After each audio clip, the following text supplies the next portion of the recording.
So, you've got a lot of weight to lose and are looking for any option. You're seeing GLP-1 medications all over the place, and now they're helping people lose 20, 30, 40 pounds, but you're thinking, well, that's nothing. I have 200 plus pounds to lose. Will these even work for me?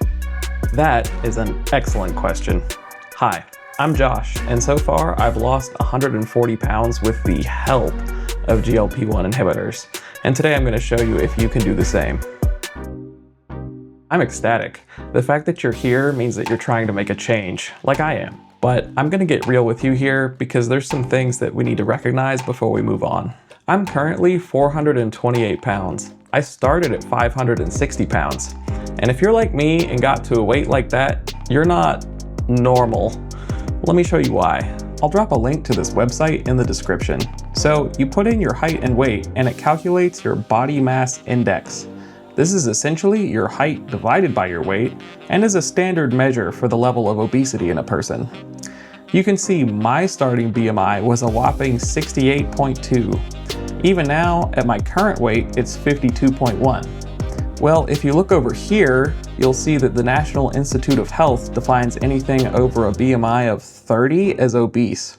And by the way, anything over 40 is morbidly obese.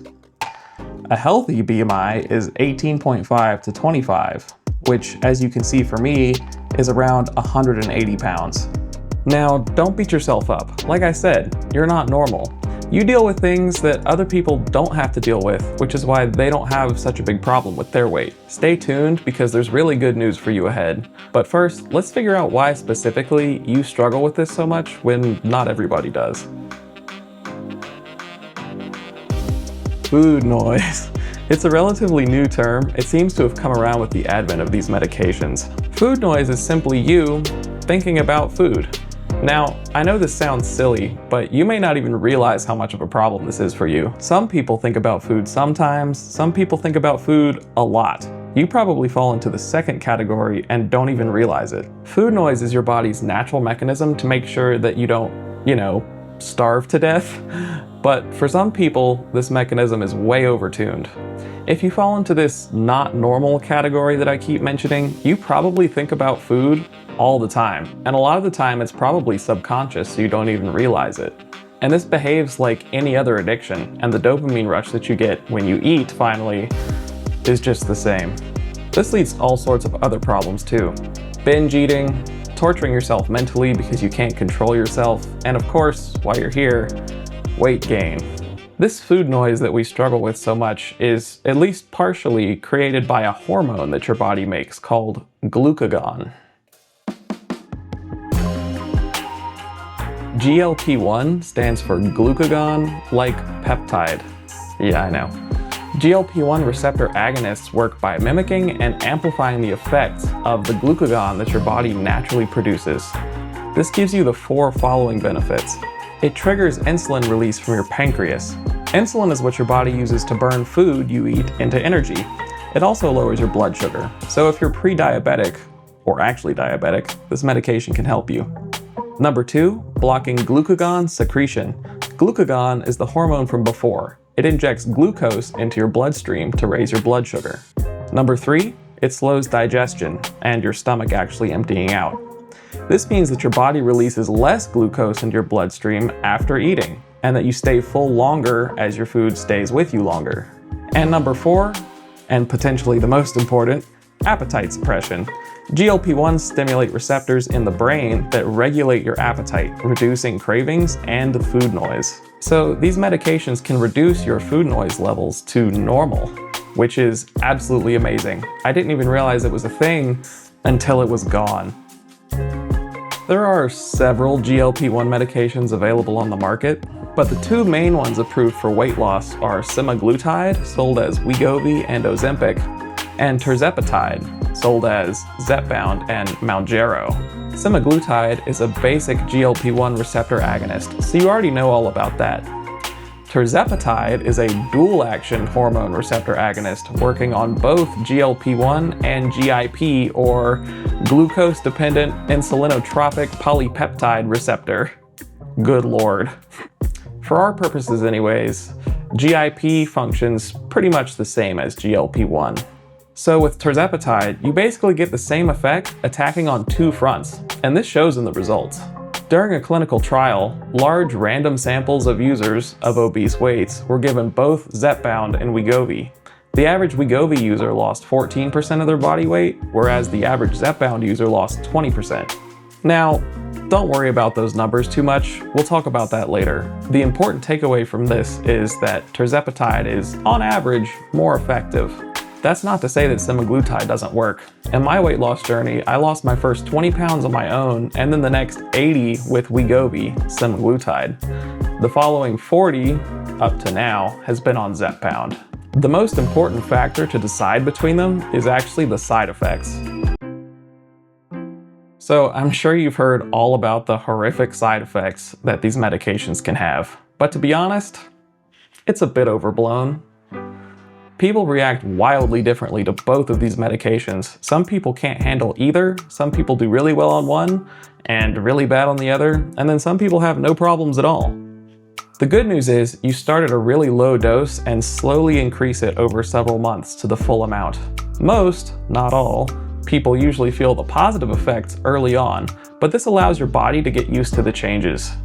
So my doctor started me out on Wegovy, which obviously worked really well for me, but as I got up in the titration schedule up to the higher doses, the side effects became unpleasant, to say the least. I was fully prepared to work through it, but my doctor recommended that I swap to Zepbound to see how that does for me. And for me, there was an amazing difference. Zepbound has been awesome so far. But again, that's going to vary from person to person, so you just have to try stuff out and see how it goes. Additionally, the intensity of these side effects that people are always complaining about is almost completely controlled by your diet, what you eat, and how you eat. If you want a video explaining that, let me know in the comments. Now, everyone's going to tell you that these medications are not a magic weight loss bullet, but honestly, I think they're pretty magical. There have been days where I've literally cried because of what these medications are doing for me. Days where I was able to not do something that most people think is insane but was normal to me, like eating a whole pizza. The medications make me feel somewhat normal, and that is magical. What isn't magical is the weight loss. You may have heard some people say that you can out-eat the medicine, and that is absolutely true. The medicine doesn't actually cause any weight loss. It just makes it easier for you to be better with your daily habits. That means you do actually have to try. And the level of effort will vary, again, from person to person, but at least for me, I am religiously tracking calories and doing lots of cardio on the side. I see it sort of like going to college. Sure, all of a sudden your classes don't have mandatory attendance, but you're paying for it. You should really show up and get the most out of it that you can. The good news is, all of that stuff that I'm talking about that was pretty much impossible to do before is now pretty easy.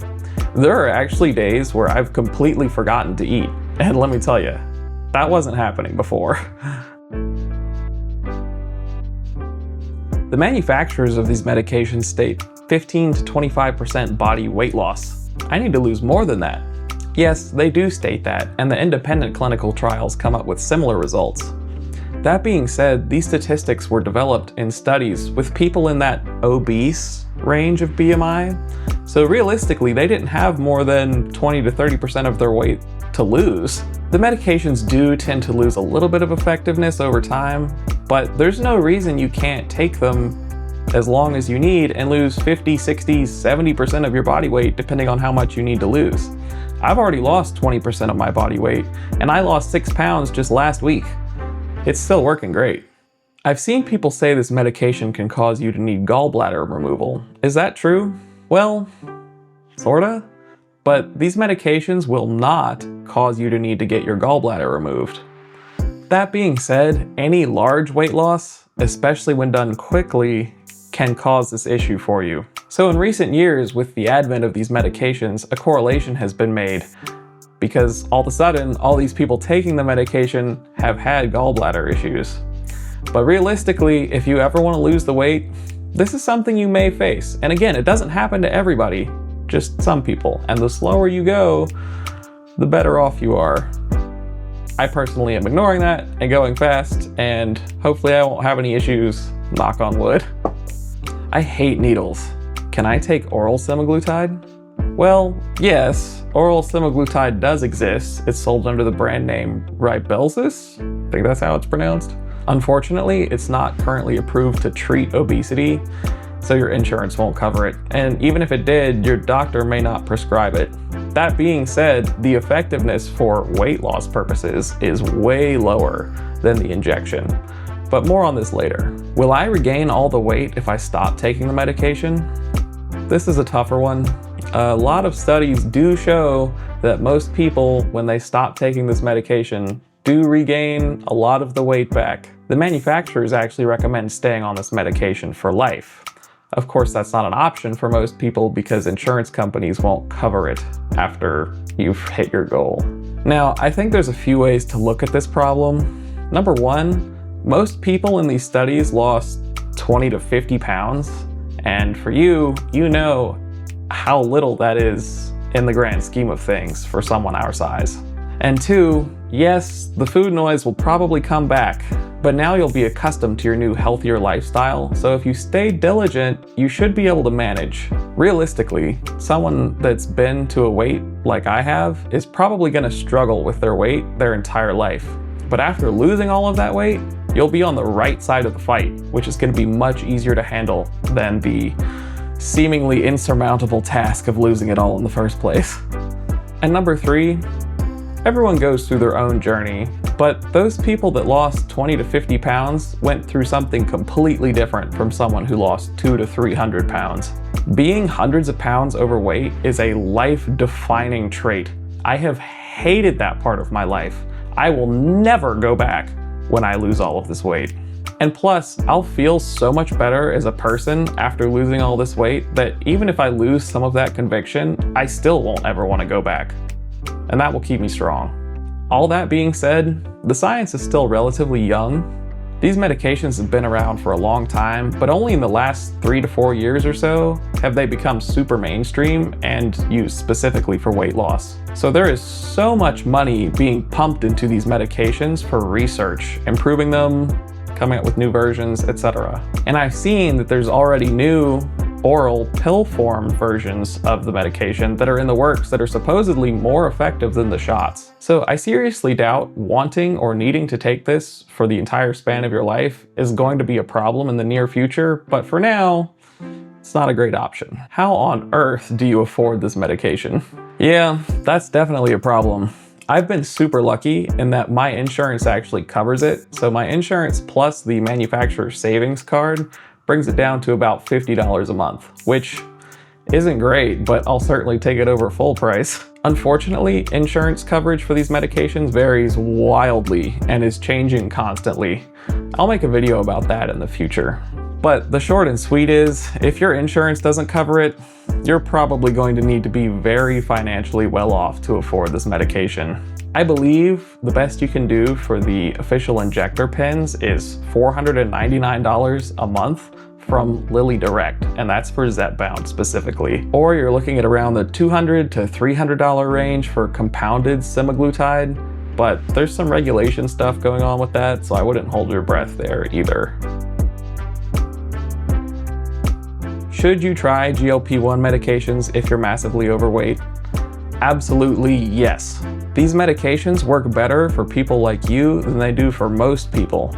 And they work great for most people. If you can get your insurance to cover them, they absolutely can make your weight loss journey easier and more straightforward. All right, it's been fun, y'all, but I gotta get back to it. Take it easy. Peace.